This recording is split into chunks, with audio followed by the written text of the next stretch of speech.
안녕하세요 여러분. 신기방기 산업안전기사 저자 한혜윤이자 리더입니다. 자, 오늘은 2014년 필답형 1회차 해설 강의 들어가겠습니다. 자, 응급구호 표지를 그리라는 그림 그리는 문제가 나왔네요. 단 색상 표시는 글자로 나타내도록 하며 크기에 대한 기준을 표시하지 않아도 된다고 합니다. 자, 오른쪽에 답안을 보시면 응급구호 표지는 자, 바탕 녹색이죠. 바탕 녹색 기본 모형 및 관련 부호 기본 모형 및 관련 부호는 또한 되어 있네요. 흰색. 자, 이런 식으로 글자로 나타내 주시면 됩니다.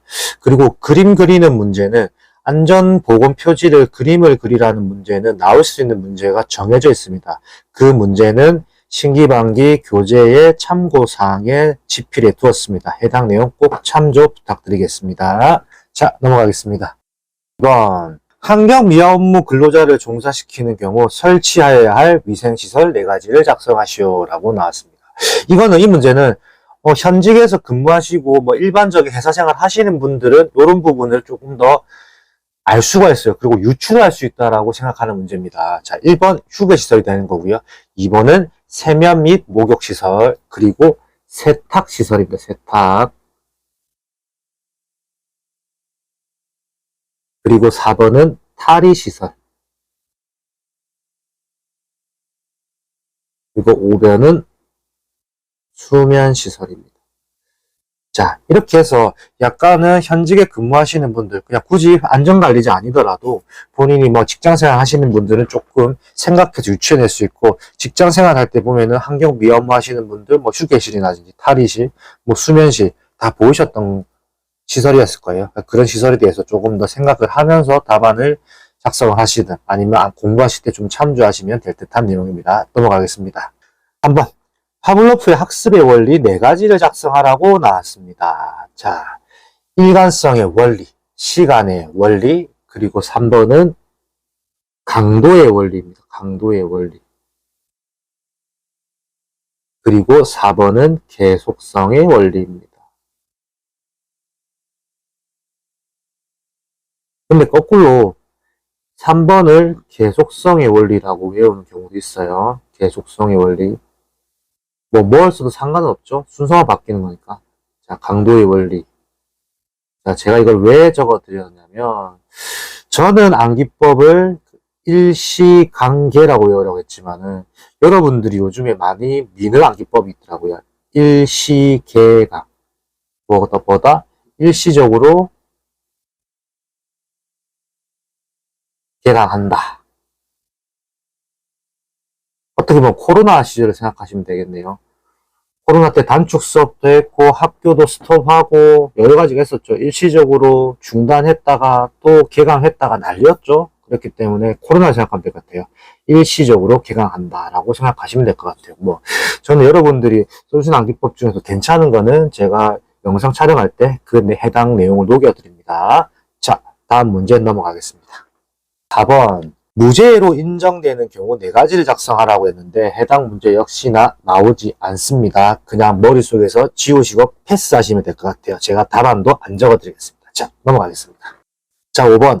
안정인증기관이 심사하는 심사의 종류 4가지를 작성하시오 라고 나왔습니다. 자, 이건 암기법 먼저 써드리죠.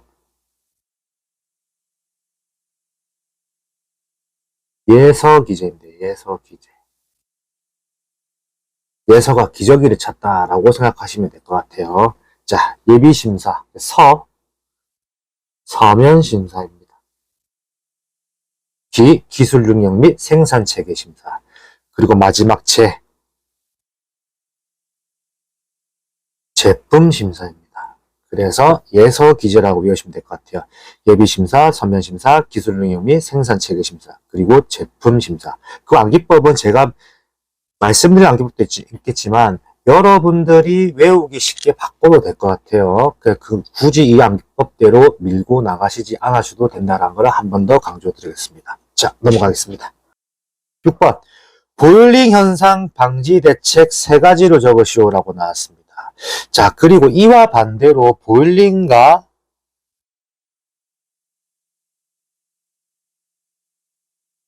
히빙의 차이가 있죠. 히빙. 해당 문제 차이는 신기반기 교재에 집필되어 있습니다. 보일링과 히빙의 차이는 정확하게 구별해 놓으세요. 비슷한 느낌이 나기 때문에 그렇습니다. 자, 보일링 먼저 써보시죠. 자, 암기법. 지지흙입니다. 지지흙. 자, 지하 수위 저하. 지하 수위를 저하시켜야겠죠. 그것도 지입니다. 지하수 흐름을 변경한다. 마지막 흙막이 벽을 깊게 설치한다. 이렇게 해서 지지흙으로 외우시면 될 듯 합니다. 자, 그리고 나머지 히빙에 대한 문제도 정확하게 구별해 주시면 될 것 같습니다. 신기반기 교재에 보일링 문제 다음에 집필되어 있습니다. 자, 넘어가겠습니다. 7번. 다음 용어를 정의하시오라고 나왔습니다. 페일세이프와 풀프루프의 차이점을 물어보네요. 자, 일단 페일세이프. 뭐뭐가 고장 나더라도 안전사고가 나지 않도록 2중, 3중 통제를 가한다. 이건 뭘까요? 기계입니다. 기계. 뭐뭐의 실수가 있더라도 안전사고가 나지 않도록 2중, 3중 통제를 가함. 그건 뭐다? 인간입니다. 인간.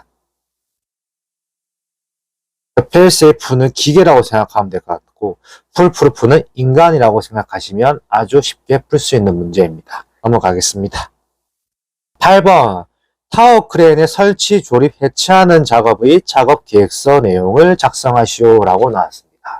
자, 이건 저희 현직에서도 제가 타워 크레인 작업 계획서 제출할 때 쓰는 내용 그대로 적는 내용이네요.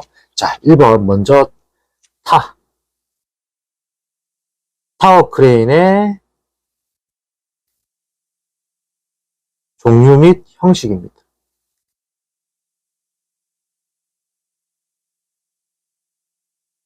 그리고 2번 타워 크레인의 지지 방법, 타워 크레인 어떻게 지지할 건지 지지 방법이고요. 그리고 설치 조립 및 해체 순서. 자, 그리고 4번은 작업 인원의 구성 및 작업 근로자의 역할 범위입니다.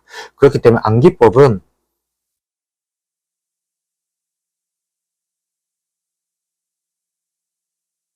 타설작이라고 외울 수도 있고요. 그것도 줄여서 타지설작이라고 외울 수도 있습니다. 이렇게 해서 정리를 할 수가 있으니까 여러분이 원하는 암기법으로 바꿔서 외우셔도 됩니다. 넘어가겠습니다.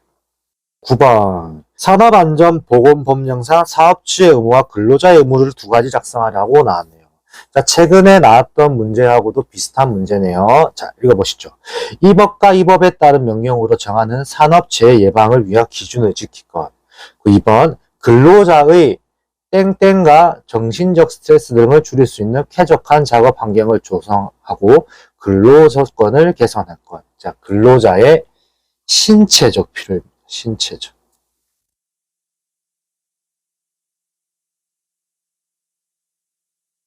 신체적 필요. 그 3번. 해당 사업장의 땡땡에 관한 정보를 근로자에게 제공할 것. 자, 땡땡.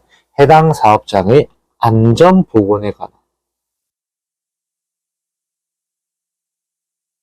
정보를 근로자에게 제공할 것. 자, 2번.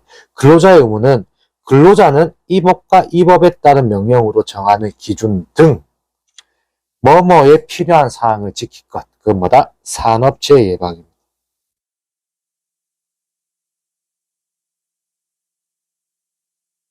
예방에 필요한 사항을 지킬 것. 2번은 사업주는 또는 근로감독관 공단 등 관계자가 실시하는 뭐뭐에 관한 조치에 따른 것. 그건 뭐다? 산업재해 방지입니다.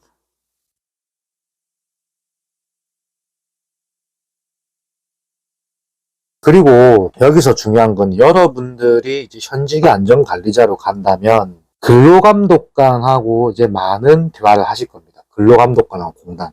근로감독관과 공단에서 나와서 뭐 점검도 하고 조언도 해준단 말이죠. 그래서 근로감독관들하고 많은 소통을 하면서 진짜 현직 안전관리자가 되신다면 근로감독관과 공단 직원들 간의 관계도 중요합니다.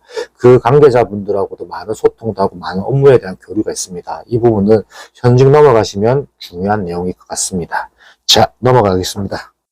10번. 작업자가 300V의 회로를 물에 젖은 손으로 접촉하여 사망하였다. 인체의 저항이 1000옴일 때 인체에 흐르는 심실세동 전류 미리암페어와 통전 시간 미리세컨을 구하시오라고 나왔습니다. 여기서 중요한 건 일단 V는 IR. 제일 기본 중에 기본이죠. V는 IR. 제가 뭐 그림을 표현해 드린다면 V는 IR입니다. 이렇게 해서 예를 들어서 여러분 V를 가리면 IR이 되는 거고요. 그럼 I를 가리면 V는 R이 되는 거고요. 그럼 반대로 R을 가린다고 하면 R은 V는 I입니다. 이런 식으로 외웁니다. 그래서 V는 IR이라는 게 조금 표로 아마 외워놓으시면 좀 편합니다. V는 IR. 자, 보시죠.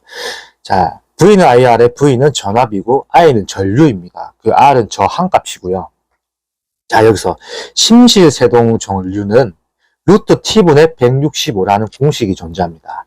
그리고 인체의 전기 저항에 대해서 제가 적어드렸는데 여기서 중요한 거는 젖은 손이라는 힌트가 있습니다. 자, 젖은 손. 물에 젖은 손이라는 힌트가 나왔을 때 물이라는 게 물에 젖었을 때는 25분의 1이라는 저하가 되기 때문에 이 식이 들어가야 한다는 거죠. 그러면 자, 풀어보시죠. 자, V는 IR. 자, V는 300V라고 나와 있죠. 그럼 300은 I 곱하기 1000이죠. 1000옴이기 때문에 1000 곱하기 25분의 1이 되는 겁니다. 그래서 이거를 연립방정식으로 풀면은 I는 7.5A가 나옵니다. 그런데 여기서 중요한 거는 심실세동 전류를 미리암페어를 구하라고 했거든요. 그렇기 때문에 7.5에 하나, 둘, 세 번이 되겠죠. 왜? 암페어가 미리암페어로 갔기 때문에 뒤로 세 번 가야겠죠. 그렇기 때문에 7,500이 되는 거고, 그렇기 때문에 7,500 미리암페어가 되는 겁니다. 자, 그리고 이제 이걸 풀어야겠죠. I는 루트 T분의 165. I 값이 나왔죠. 7,500. 7,500은 루트 T분의 165. 이걸 역시나 연립방정식으로 쭉 푸시면 루트 T가 가고 7,500이 밑으로 가겠죠. 그리고 165. 근데 앞에 루트를 없애기 위해서는 가로 열고 제곱이 되겠죠. 그렇게 해서 푸시면은 0.000484가 나옵니다. 근데 여기서도 중요한 거는 여기 나와 있는 미리세컨으로 구하라고 했죠. 미리세컨. 지금 이건 세컨이기 때문에. 그러면 다시 뒤로 여기서 가야겠죠. 하나, 둘, 셋, 넷, 다섯이 되겠죠. 이렇게 해서 0.48 미리세컨이 되는 겁니다. 그렇게 되면 0.000484가 나옵니다. 그런데 여기서 세컨이죠. 근데 미리세컨을 구하라고 했기 때문에 0.000484를 뒤에서부터 앞으로 와야겠죠. 하나, 둘, 세 번이 와야겠죠. 그러면 0.484가 되는데 보통 둘째 자리까지 표현을 하기 때문에 0.48이 되는 거죠. 그래서 0.48ms이 되는 겁니다.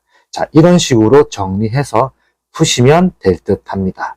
어떻게 보면은 조금 어려워 보일 수도 있겠지만 해당 문제는 자주 나왔던 문제이기 때문에 마찬가지로 해당 공식에다가 식만 넣을 줄 알면 충분히 풀 수 있는 문제였습니다. 11번. 다음 빈칸은 산업안전보건법에 따른 공정안전보고서 이행상태 평가에 관한 내용이다. 빈칸을 채우시오라고 나왔습니다. 자, 보시죠. 자, 고용노동부 장관은 공정안전보고서의 확인 후 1년이 경과한 날로부터 땡땡 이내에 공정안전보고서 이행상태에 대한 평가를 해야 한다라고 합니다. 이거는 몇 년일까요? 자, 2년입니다. 2년. 자, 그리고 사업주가 이행평가에 대한 추가 요청을 하면 땡땡 기간 내에 이행평가를 할 수 있다라고 합니다. 이거는 1년 또는 2년입니다. 해당 내용은 단답으로 나온 내용이고, 그리고 특히 요즘에는 공정안전보고서 내용이 자주 문제에서 조금 신축 개념으로 바뀌어서 나오고 있습니다. 해당 부분에서 정확하게 암기해 놓으시고, 혹시라도 이 숫자의 차이 1년이 경과한 날로부터 2년 이내, 그리고 추가 요청을 하면 1년 또는 2년, 이런 숫자에 대한 차이는 정확하게 구별해 놓으시는 게 해당 문제의 포인트일 것 같습니다. 넘어가겠습니다. 12번 휴먼 에러의 스와인의 심리적 분류와 원인에 대한 분류의 종류를 작성하시오 라고 나왔습니다. 자, 1번 심리적 분류는 누락 오류, 생략 오류가 있죠. 이거랑 똑같은 말은 뭐다? 부작위 오류입니다. 부작위 오류. 2번 수행 오류, 실행 오류 같은 말이거든요. 똑같은 말은 자기 오류입니다. 자기 오류. 그 3번은 순서 오류, 4번은 시간 오류입니다. 5번 불필요한 행동과 같은 말은 뭐다? 과잉 행동 오류입니다.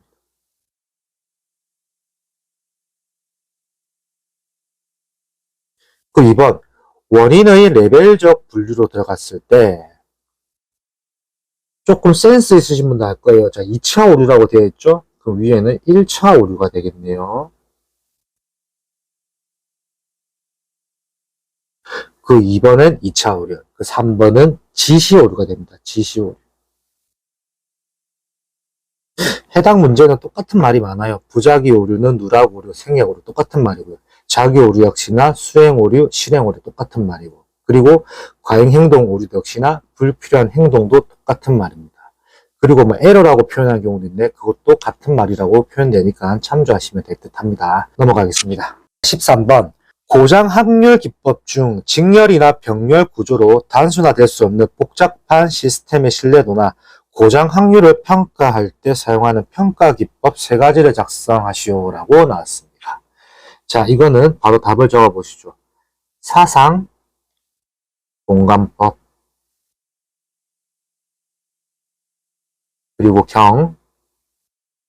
경로, 추적법입니다. 그 3번은 분해법입니다. 분해법. 그래서 암기법은 사경분이라고 외우시면 될 것 같아요. 암기법. 사경분. 이런 식으로 암기하시면 될 듯합니다. 넘어가겠습니다. 14번 산업안전보건법령상 광전자식 방호장치 프레스에 관한 설명주 가로 안에 알맞은 내용이나 수치를 작성하시오 라고 나왔습니다. 자, 보시죠. 자, 프레스 또는 전단기에서 일반적으로 많이 활용하고 있는 형태로서 투광부, 수광부, 컨트롤 부분으로 구성된 것으로서 신체의 일부가 광선을 차단하면 기계를 급정지시키는 방호장치는 뭐다? A-1 광전자식 방호장치가 되겠네요.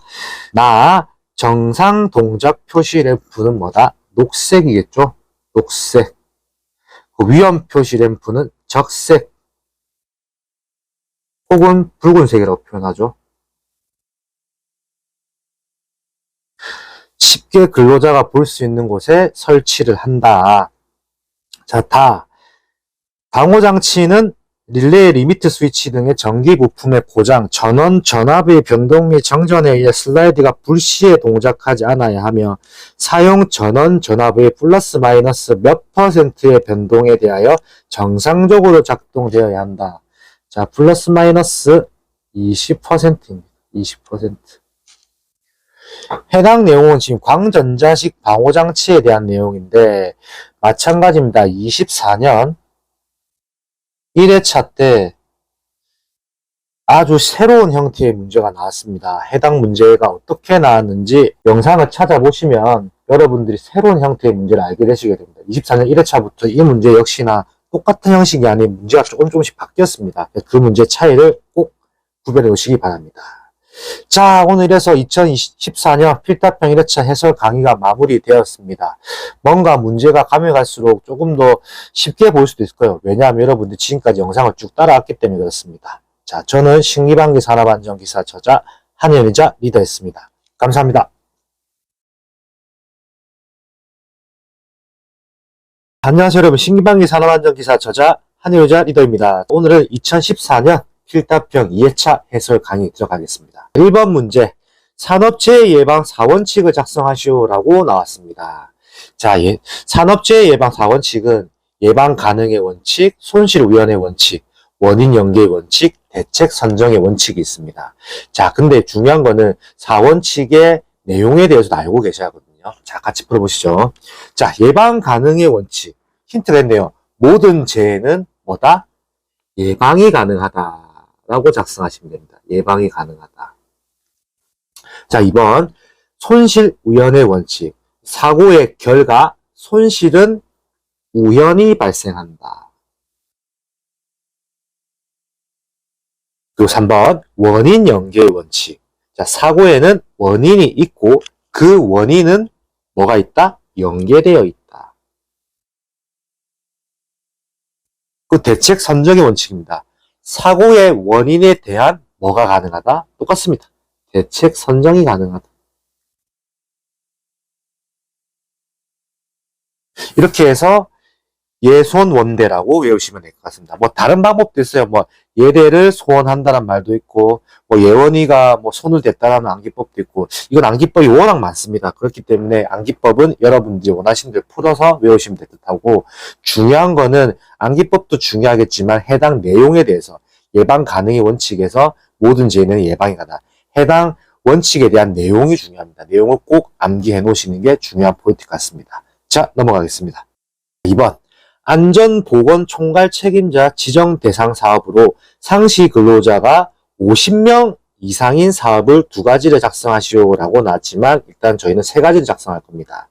자, 일단 참고사항을 저희가 나중에 올려드릴 건데 일단 답을 먼저 쓰시죠. 자, 답은 1번 선박 및 보트 건조업입니다.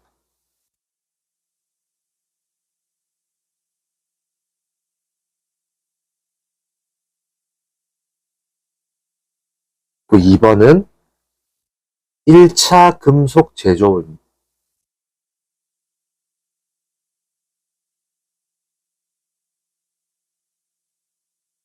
그리고 3번은 토사석 강업입니다. 토사석 강업. 이렇게 해서 안전보건 총괄 책임자 지정 대상 사업에 상시 근로자가 50명의 사업을 작성을 한 건데 이제 밑에 바로 지금 화면 하단에 이제 나오시겠다. 짜자가 나왔죠? 자, 참고사항 보면 안전보건 총괄 책임자 지정 대상 사업 정의라 해서 산업안전보건법 시행령 제52조의 근거로 해서 제가 작성했습니다. 자, 상시 근로자가 50명인 사업은 아까 제가 답안에 작성했던 선박 및 보트 건조, 1차 금속 제조, 토사석 강업이 되는 거고요. 그리고 상시 근로자가 100명 이상인 사업도 있고 그 중요한 거는 관계 수급인의 공사 금액을 포함한 해당 공사의 총 공사 금액이 20억 원 이상인 건설업이 되는 겁니다. 요 내용이 정확하게 들어가야 돼요. 그러니까 외우실 때 무조건 안전보건 총괄 책임자 지정 대상 사업에서 50명인 것과 100명 그리고 공사 금액에 따라서 바뀌는 건설업에 대해서 정확하게 이 3가지의 내용은 꼭 암기를 해 놓으십시오. 여기서 어떻게 내용이 바뀌어서 추가될지는 알 수가 없습니다. 이 내용은 꼭 참 외우시는 게 좋을 듯 합니다. 넘어가겠습니다. 3번 다음 강물에 적응성이 있는 소화기를 보기에서 골라 작성하시오라. 보기 먼저 보시면 1번에 CO2 소화기, 2번 건조사, 3번은 봉상수 소화기, 4번은 물통 또는 수조, 5번은 포 소화기, 6번은 할로겐 화합물 소화기입니다. 자, 일단 가의 내용은 전기 설비에 관련된 내용, 나는 인화성 액체에 관련된 내용, 3번은 자기 반응성 물질에 관련된 소화기를 작성하라고 합니다. 자, 답안 바로 보시죠. 자, 전기설비에 관련된 소화기는 CO2 소화기, 그리고 6번에 할로겐 화합물 소화기입니다. 그리고 인화성 액체에 관련된 소화기는 CO2 소화기, 그리고 건조사, 포 소화기, 그리고 할로겐 화합물 소화기입니다. 그리고 자기 반응성 물질에 관련된 소화기는 건조사, 봉상수 소화기, 그리고 물통 또는 수조, 그리고 포 소화기입니다.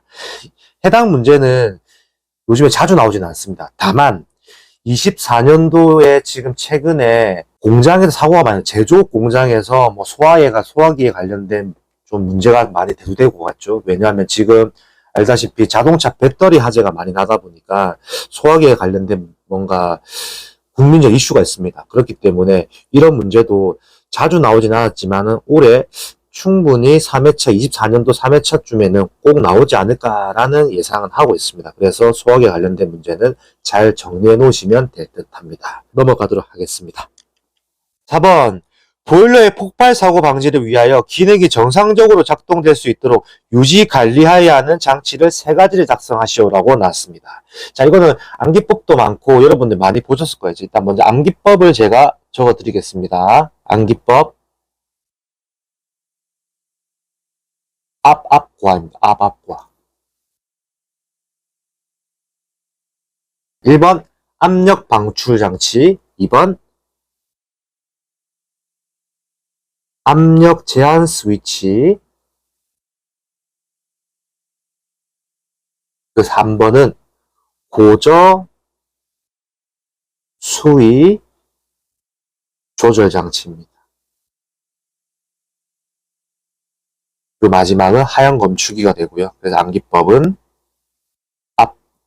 고, 하가 되는 거야. 이거는 뭐 어찌 보면 좀 간단한 문제이기도 합니다. 단답 형식의 좀 비슷한 답안이기도 한데 이거는 고하라고 해서 정확하게 외워놓으시면 좋을 것 같고, 그리고 항상 뭐든지 외울 때는 3가지를 적으라고 했지만은 항상 제가 뭔가 플러스적으로 플러스 1가지 정도 더 외울 수 있도록 뭔가 더 필요한 내용은 제가 항상 더 답을 더 써드립니다. 그래서 이거는 4개를 외우시는 게 더 유리할 듯 합니다. 넘어가겠습니다. 5번 다음 보기와 같은 조건에서 작업을 할 경우 제공하여야 할 휴식 시간을 계산하시오라고 나왔습니다. 휴식 시간 문제는 여러분들 필기에서도 많이 나왔죠. 필기에서도 많이 출제됐던 문제입니다. 자, 보시면 1번 도끼로 나무를 자르는데 소요된 에너지는 8칼로리, 작업에 대한 평균 에너지는 5칼로리, 휴식 시 에너지는 1.5칼로리, 작업 시간은 60분입니다. 자, 휴식 시간은 일단 공식을 알고 계셔야겠죠. E-1.5 분의 60 곱하기 E-5가 되는 건데, 여기서 중요한 건 E는 저희가 적어놨죠. 작업 시 소비 에너지입니다. 근데 이거는 이 문제 자체는 산소 에너지 당량과 작업 시 산소 소비량은 이 해당은 안 나와요. 안 나온다. 이 문제에서는. 근데 좋은 건 뭐냐면 작업 시 소비 에너지를 바로 적어줬죠. 도끼로 나무를 자르는데 소요된 에너지가 바로 나왔잖아요. 그러면 뭐다? 여기서 E가 8이 되는 거겠죠. 8 마이너스 1.5 분의 60 곱하기 똑같이 2죠. 8 마이너스 5 가로 닫고 그렇게 하면은 27.69불이 나오는 겁니다. 이 문제는 어떻게 보면은 산소 에너지 당량 곱하기 작업 시 산소 소비량 공식을 암기해 놓으면 좋겠지만 이 문제에서는 암기가 필요 없이 작업 시 소비 에너지가 바로 나왔기 때문에 식에다가 바로 대입하면 됩니다. 그렇기 때문에 중요한 포인트는 해당 공식을 알고 계셔야겠죠. 1-1.5 분의 60 곱하기 1-5 이 공식을 꼭 암기해 놓으셔야 할 것 같습니다. 넘어가겠습니다.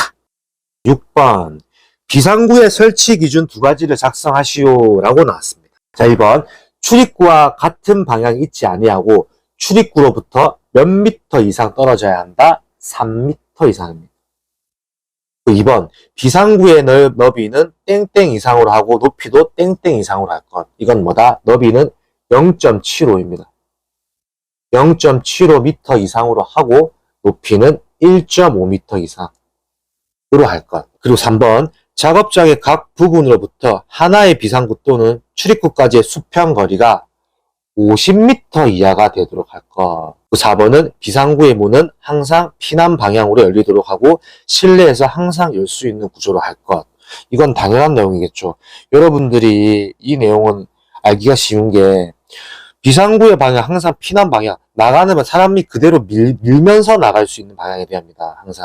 항상 피난구는 여러분들 지금 현직에 혹시 회사 가셔서 보시면 아실 건데 비상구는 항상 열립니다. 열려. 비상구를 당기는 형태는 없습니다. 비상구는 항상 열리는 형태로 되어 있습니다. 이 부분을 정확하게 체킹해 놓으시면 될 것 같고 나머지 부분 출입구와 같은 방향이 있지 않고 출입구로부터 3m, 그 비상구의 넓이 0.75m 이상, 높이 1.5m 이상, 그 수평 거리가 50m 이하. 항상 단위랑 잘 외워. 단위에 대한 부분 중요합니다. 몇 미터냐, 이상이냐, 이하냐, 이내이냐 이런 부분 단위는 항상 더 말씀드리지만 강조드립니다. 여기 만약에 문제 나왔는데 출입구로부터 3 이상으로 할 것 이렇게 쓰면 틀렸다고 채점되는 겁니다. 틀렸다고. 중요한 포인트가 될 듯합니다. 넘어가겠습니다. 7번 건설업 산업안전보건관리비 계상 및 사용 기준상 산업안전보건관리비의 계상 및 사용에 관한 내용이다. 다음 각 무렵에 답을 작성하시오 라고 나왔습니다. 저도 현직에 있다 보니까 안전관리비에 대한 집행을 항상 하고 있죠. 자, 보시죠.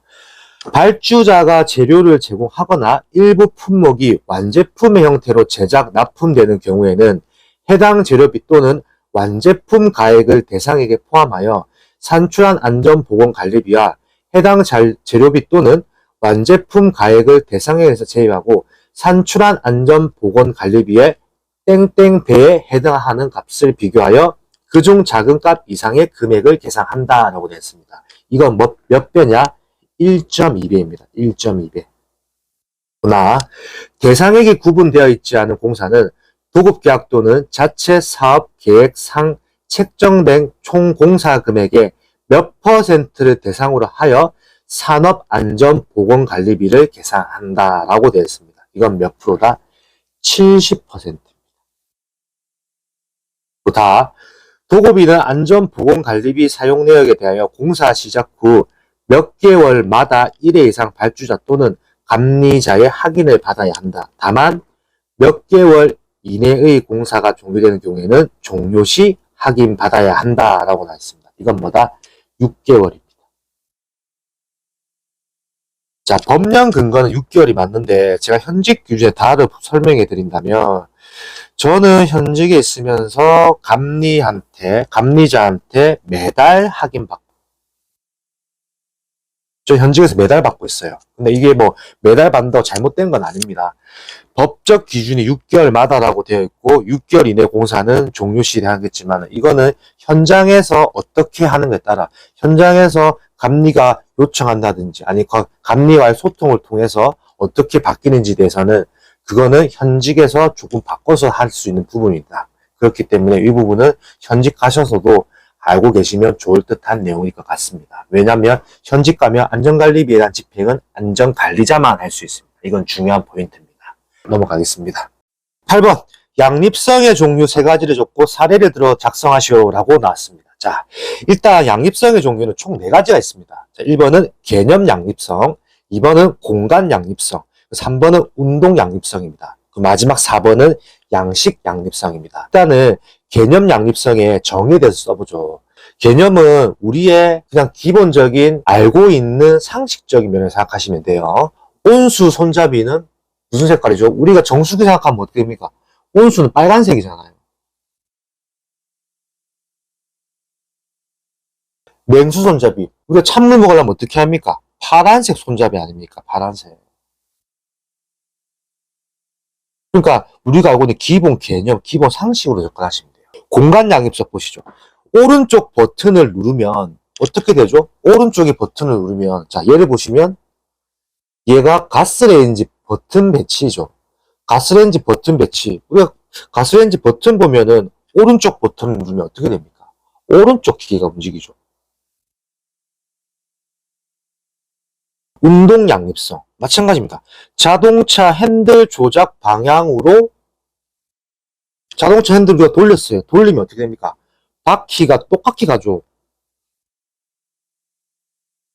우리가 오른쪽으로 돌면 바퀴도 오른쪽으로 돌죠.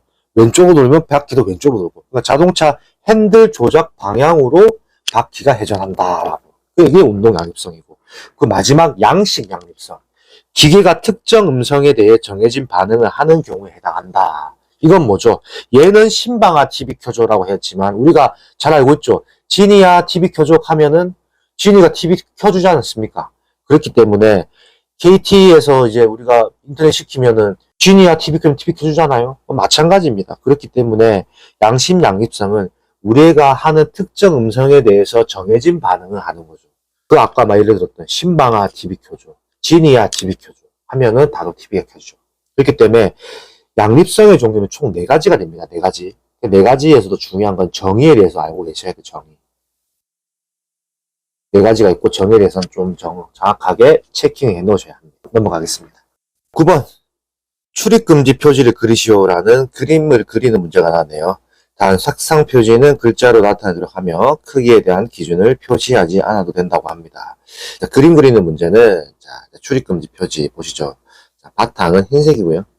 흰색. 기본 모형 보이시죠? 빨간색으로. 기본 모형은 빨간색.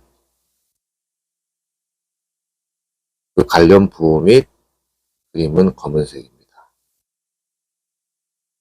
여기서 중요한 건 뭐냐면 그림을 그리라고 나오는 안전보건 표지는 정해져 있습니다. 나올 만한 게 정해져 있거든요. 그렇기 때문에 그 내용은 책에 집필이 되어 있으니까 책의 내용을 보시고 그림을 그리는 안전보건 표지를 외우시고요. 그 더 중요한 거는 안전보건 표지는 결국엔 또 다 암기를 하셔야 합니다.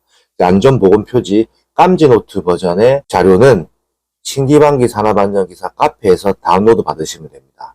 혹시라도 타 교재를 구매하신 분들도 상관없습니다. 신기방기 산업안전기사 카페에 가입하시면 무료 배포하고 있습니다. 무료 배포하고 있으니까 이거는 다운로드 받으셔서 꼭 확인하시면 될 듯해요. 넘어가겠습니다. 자, 10번. 컨베이어 작업 시작 전 점검사항 4가지를 작성하시오 라고 나왔습니다. 자, 이거는 작업평에도 출제됩니다. 필답평, 작업평 둘 다 출제되는 내용입니다. 답안을 먼저 보시죠. 자, 1번. 원동기, 회전축, 기어 및 분리 등의 덮개 또는 울 등의 이상. 자, 2번은 이탈 등의 방지장치 기능의 이상. 그리고 3번 비상정지장치죠. 비상정지장치 기능의 이상입니다. 그리고 4번은 또 똑같습니다. 원동기 및 풀리죠. 풀리 기능의 이상. 이렇게 해서 암기법은 원위비원입니다. 원위비원. 해당 문제는 제가 아까 초반에 말씀드렸다시피 작업평에도 자주 나오는 단골 문제입니다. 필답평, 작업평 같이 나오는 문제니까 꼭 암기를 잘 해놓으시기 바랍니다. 그리고 2014년 필답평 2회차는 총 14문제였습니다. 그러나 법령 삭제로 인해서 4문제가 삭제가 되었습니다. 원래 한두 문제 정도면 제가 지금 해당 영상에 녹이겠는데 4문제나 삭제되다 보니까 의미가 없다고 판단되었습니다. 혹시라도 4문제가 뭔지 궁금하신 분들은 신기방기 산업안전기사 카페에 자료 게시판에 올려두었습니다. 거기에 보셔서 4문제가 뭐가 삭제되었는지 확인하시면 될 것 같고요. 그리고 신기방기 산업안전기사 책에는 삭제된 내용은 없습니다. 그렇기 때문에 책에 없는 내용이라 생각하시면 되는 거고, 혹시라도 타 교재로 보시는 분들이라도 혹시라도 뭐 4문제가 뭔지 알고 싶다. 그러면 신기방기 산업안전기사 카페에서 자료 게시판을 참고하시면 될 듯합니다. 이걸로써 2014년 필답평 2회차 해설 강의 종료하도록 하겠습니다. 저는 신기방기 산업안전기사 저자 한현희자 리더였습니다. 감사합니다.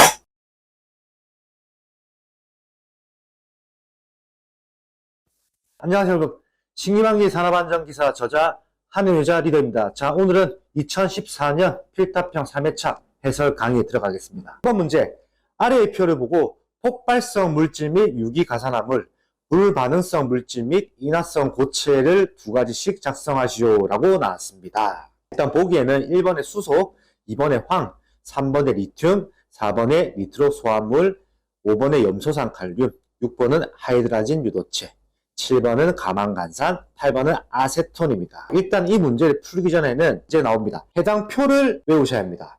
해당 표를 보시면 폭발성 물질 및 유기가산화물, 물반응성 물질 및 인화성 고체, 해당 표를 외우셔야 돼요. 여러분들이 필기에서도 많이 봤던 내용이겠지만 필기는 제가 한 번 더 강조드리지만 25% 확률로 찍을 수 있단 말이죠. 그런데 실기는 그게 아닙니다. 무조건 다 알고 계셔야지 답을 작성할 수 있어요. 일단 물반응성 물질부터 먼저 들어가 볼게요. 자, 물반응성 물질은 해당 답안대로 한다면 2번과 3번이 되겠네요. 자, 2번은 황, 3번의 리튬이죠. 자, 물반응성 리튬과 황이 나와 있습니다. 그리고 자, 폭발성 물질 볼게요. 폭발성 물질은 해당 표대로 했을 때 4번과 6번이 되겠죠. 자, 4번을 하면은 4번은 니트로 소합물, 그리고 6번은 하이드라진 유도체입니다. 하이드라진 유도체, 니트로 소합물. 자, 일단은 이 표를 무조건 암기를 하셔야 합니다. 암기를 하는 게 주된 포인트입니다. 넘어가겠습니다. 자, 이번 계산 문제가 나왔네요. 2014년에 나왔던 문제인 것 같네요. 같이 풀어보시죠. 작업자가 300V의 회로를 물에 젖은 손으로 접촉하여 사망하였다. 인체의 저항이 1000옴일 때 인체에 흐르는 심실 세동 전류 미리암페어와 통전 시간 미리세컨을 구하시오라고 나왔습니다. 일단은 이거는 제가 앞전 강의에도 똑같은 문제이기 때문에 제가 구현된 설명을 안 드리겠습니다. 1번 V는 IR, V는 전압이고 I는 전류, R은 저항이죠. 그 심실세동 전류는 풀 수 있는 공식이 루트 t분의 165입니다. t는 통전 시간이 되는 거고요. 자, 여기서 중요한 건 물입니다. 물에 젖은 손으로 했죠. 물에 젖은 경우에서는 25분의 1이 시계에 꼭 들어가야 합니다. 그럼 여기서 풀어보시죠. V는 I야. 자, V 300V라고 나와 있죠. 300. I 값은 모르고 그 R 1000옴이라고 나와 있죠. 1000 곱하기 25분의 1입니다. 왜? 물에 젖었기 때문에. 그렇기 때문에 I는 7.5A가 되는 거고요. 자, 7.5A지만은 여기서 나와 있죠. 미리암페어라고 구하라고 나와 있죠. 그렇기 때문에 7.5에서 하나, 둘, 세 번을 가면 7,500mA가 됩니다. 그래서 이제 심실세동 전류를 구해야겠죠. 자, 심실세동 전류는 I는 루트 t분의 165입니다. 그러면 시계 그대로 넣으면 되겠죠. I로 구했죠. I는 7,500 루트 t 들어가고요. 165 들어갑니다. 그럼 거꾸로 바꿔줘야겠죠. 루트 t가 앞으로 오고 7,500이 밑으로 가겠죠. 165. t는 이제 루트를 없애야 하기 때문에 7,500분의 165 가로 닫고 제곱을 하시면 0.000484 세컨이 됩니다. 0.000484 세컨. 그래서 이것도 역시나 세컨을 미리세컨을 바꿔야겠죠. 그렇기 때문에 하나, 둘, 세 번이 오면 되겠죠. 그렇기 때문에 0.48ms이 되는 겁니다. 그리고 보통은 뭐 주어져 있지 않다면 소수점 둘째 자리까지 표현하는 게 포인트입니다. 계산 문제에서는. 자, 적어드릴게요. 자, 계산 문제는 소수점 둘째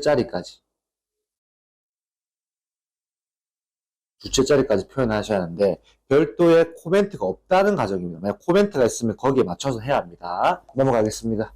3번 콘크리트 옹벽의 안정성 검토 사항 3가지를 작성하시오라고 나왔습니다. 현직에 있다 보니까 콘크리트 옹벽을 많이 보게 되는 경우가 있는데 자, 이거는 좀 간단합니다. 암기법 먼저 써드릴게요. 암기법 전활침입니다. 전활침. 자, 풀어보시죠. 1번은 전도에 대한 안정, 2번은 활동에 대한 안정, 3번은 치마에 대한 안정입니다. 안정. 그렇기 때문에 암기법은 전활침이 되는 겁니다. 자, 별도의 코멘트는 달지 않겠습니다. 넘어가겠습니다. 5번. 지금 갑자기 5번을 바꾸면 당황하셨을 건데 4번 문제는 삭제가 되었습니다. 혹시라도 4번 문제가 알고 싶으면 신기반기 산업안전기사 네이버 카페에 들어오시면은 기출문제집을 다운로드 받을 수 있습니다. 그걸 보시고 거기에서 무슨 문제가 삭제되는지 확인하시면 될 듯 합니다. 5번 문제. 기계 설비의 근원적 안전을 확보하는 방안을 4가지를 작성하시오라고 나왔습니다. 이 문제는 암기법 먼저 자, 풀어드리죠. 암기법. 기구 외보표입니다. 기구 외보표. 외보표. 같이 풀어보시죠. 자, 1번. 기능입니다. 기능의 안전화. 구조의 안전화. 그리고 세 번째 외죠. 외형의 안전화. 그리고 마지막 보입니다. 보전 작업의 안전화. 그리고 5번은 표준화입니다. 그래서 여기 보면 기구 외보표라고 외우십니다. 기구 외보표. 넘어가겠습니다. 6번. 역하 방지기 성능 시험 종류 4가지를 작성하시오라고 나왔습니다. 그럼 여기서 기밀 시험과 내압 시험이 나와 있네요. 그럼 위에 2가지만 쓰면 되겠죠. 그러면 위에 답을 받아서 써보시죠. 역하 방지 시험입니다. 역하 방지. 2번은 역류 방지 시험. 역류 방지. 그래서 암기법은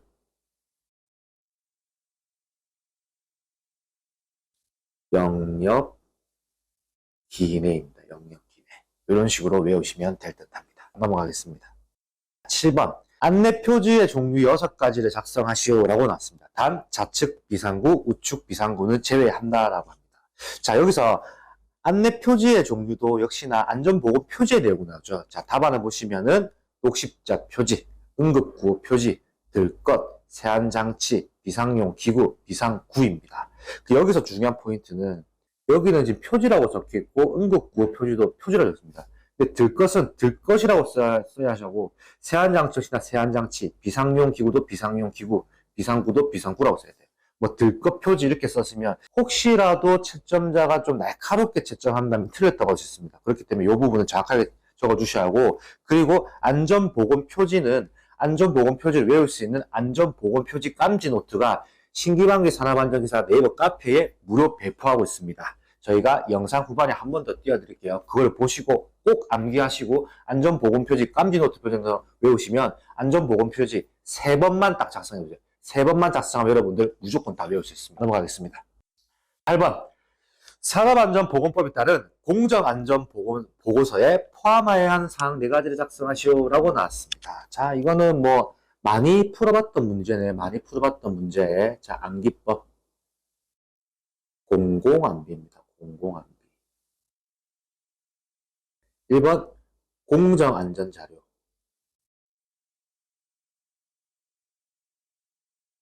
2번은 공정위험성 평가서지요. 3번은 안전운전계획.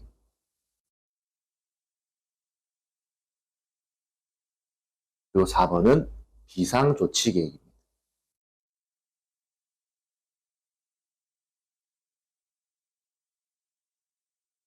자, 이렇게 해서 공공안비라는 암기법으로 암기하시면 될 듯합니다. 넘어가겠습니다.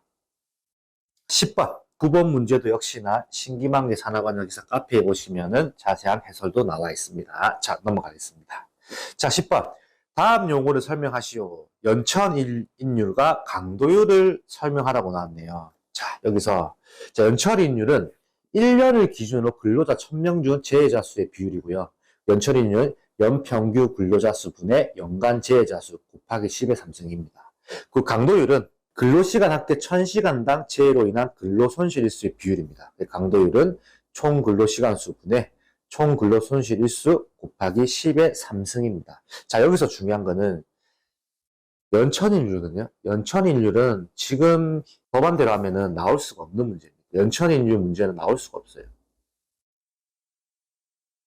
그러나 아직까지 뭐 이 연천인율이 안 나온다라고 산업안전인력공단에서 발표나지 않았기 때문에 참고하시면 될 것 같아요. 이 말이 좀 긴가민가 하신 분은 연천인율도 외워놓으시면 돼요. 뭐 연천인율도 어렵진 않습니다. 왜? 우리가 필기 때도 자주 풀었던 문제라서 저희가 필기 때 연천인율, 강도율, 도수율, 종합제수 많이 풀었죠. 그렇기 때문에 그렇게 어려운 문제는 아니라고 생각합니다. 그렇기 때문에 이거를 외우셔도 되고 혹시라도 외우기 싫다면 연천인율 빼셔도 됩니다.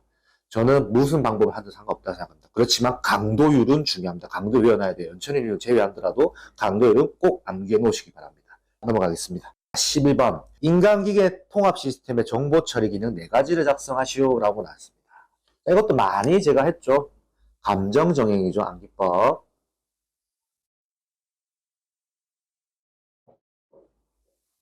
감정정행입니다. 1번 감지기능, 2번 정보보관기능, 3번 정보처리 및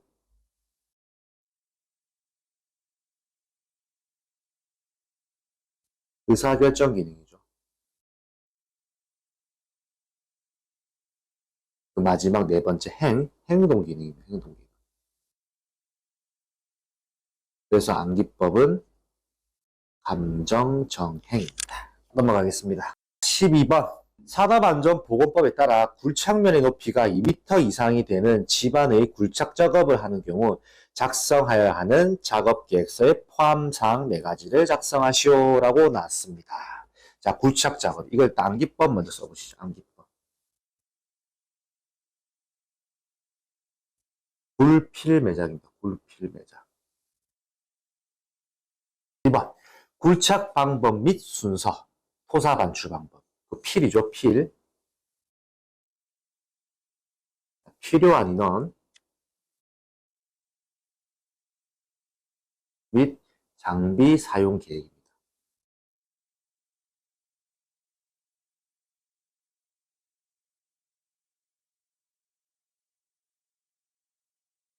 그 3번은 매설물들에 대한 이설 보호 대책.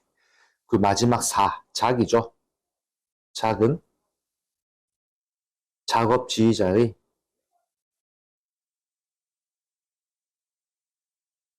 대치 계획입니다. 그리고 이 문제의 중요한 포인트는 뭐냐면 현직에 갔을 때도 그대로 쓰이는 소리입니다. 현직에 갔을 때도 굴착면의 높이가 2m 되는 굴착 작업하는 작업계획서를 저희가 작성해서 제출을 합니다. 그 내용과 동일한 내용입니다. 그리고 뭐 매설물 등에 의한 이설 보호 대책 이런 부분은 제가 신기반기 저희 유튜브에 제가 현직의 상황을 실제로 영상을 찍어서 올려놓은 쇼츠 자료도 많습니다. 쇼츠 자료를 보시면은 이게 매설물 등에 대한 이설 보호 대책 이게 무슨 말인지 이해하실 수 있습니다. 그거는 저희 신기반기 유튜브 영상의 쇼츠를 참조해 주시면 될 듯 합니다. 넘어가겠습니다. 13번 뭔가 화면이 조금 작아진 느낌이 드실 겁니다. 저희가 조금 더 제가 이 자료는 뭔가 구별해 가면서 풀어야지만이 조금 더 이해하기 편할 것 같아서 제가 다르게 준비했습니다. 산업안전보건법상 다음 보기에서 각 의무안전인증 대상 기계 또는 설비나 방호장치 다 보호구에 해당하는 것을 4가지만 작성하여서 4가지만 골라서 작성하시오라고 나왔습니다. 자, 여기서 중요한 거는 해당 표입니다. 해당 표를 암기하셔야 돼요. 해당 표. 해당 표를 지금 제가 좀 확대해 드릴게요. 해당 표를 암기를 하셔야 돼요. 안전인증의 기계기구 쪽에는 프레스, 전단기, 절곡기, 크레인, 리프트, 압력용기, 롤러기, 곤돌라, 사추전기, 보조작업대 쭉쭉 있고 또 방호장치도 역시나 프레스부터 시작해서 많죠. 9개. 보호구도 역시나 추락 및 감전 위험 방지 안전모부터 마지막 12번 방음용 기마개 또는 기독기까지 많습니다. 그러나 이거는 어쩔 수 없습니다. 다 배워야 합니다. 안 외우고는 방법이 없습니다. 그런데 이건 암기법은 제가 앞전 영상에서도 기계기구, 방호장치, 보호구, 안전인증에 관련된 부분은 제가 어떻게 암기하는지 제가 올린 영상이 있습니다. 그 영상을 보시고 꼭 암기하시면 될 듯 합니다. 자, 다시 제가 축소를 해서 문제를 풀어보죠. 자, 의무안전인증 대상 기계 또는 설비는 뭐가 있냐? 1번은 안전대가 되겠네요. 안전대. 보호구에 들어가야겠죠. 그리고 4번 충돌, 협착 등의 위험 방지에 따른 산업용 로봇 방호장치. 제가 줄여서 일단은 산업용 로봇 방지 장치만 쓸게요. 답안 이렇게 쓰시면 안 됩니다. 그냥 이 부분을 전체로 다 쓰셔야겠죠.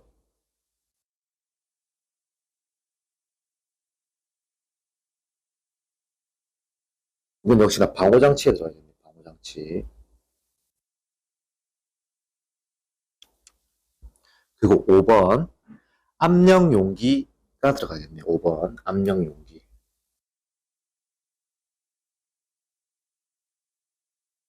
이건 뭐다?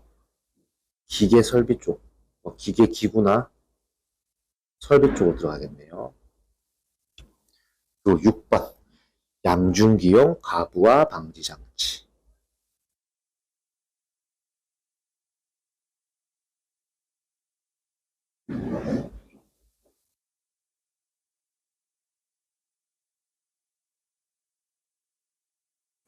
역시나 방호장치에 들어갔고요. 마지막 10번 용접용 보안면에 들어가겠네요.